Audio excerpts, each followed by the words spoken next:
میں تو کہتا ہوں اہل صفین قبروں سے نکل آئے نا، اور وہ آ کے کہیں حدیثیں مار بیان نہ کرو، اور ان نکلنے والوں میں حضرت معاویہ رضی اللہ تعالیٰ عنہ، عمر بن عاص رضی اللہ تعالیٰ عنہ اور مغیرہ ابن شعبہ رضی اللہ عنہ مجمعین ہی کیوں نہ ہو، تو ہم انہیں کہیں گے نہ سر، ہم انہیں ساتھ یہ بھی کہیں گے کہ حضرت ہماری قسمت اچھی ہے کہ ہم آپ کے زمانے میں نہیں، ورنہ آپ کے اوپر تلوار ہم سونت لیتے مولا علی کے حق میں،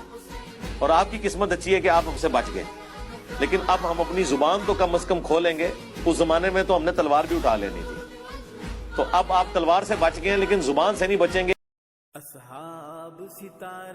رسول اللہ صلی اللہ علیہ وسلم نے حضرت معاویہ رضی اللہ تعالیٰ عنہ کے بارے میں کہا کہ اللہم اجعلہ ہادیا مہدیا واہد بہ، یا اللہ حضرت معاویہ کو راہ دکھانے والا، ہدایت یافتہ بنا اور اس کے ذریعے لوگوں کو ہدایت دے۔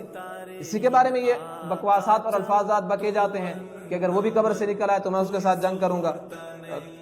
حضرت امیر معاویہ رضی اللہ تعالیٰ کے بارے میں حضرت علی رضی اللہ تعالیٰ فرماتے ہیں قتلایا و قتل معاویہ فی الجنہ، کہ ہمارے جو شہید ہوئے حضرت معاویہ رضی اللہ تعالیٰ کی جو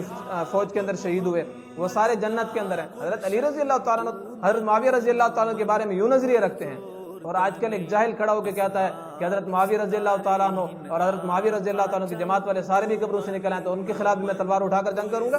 تجھے اپنے ایمان کی فکر کرنی چاہیے۔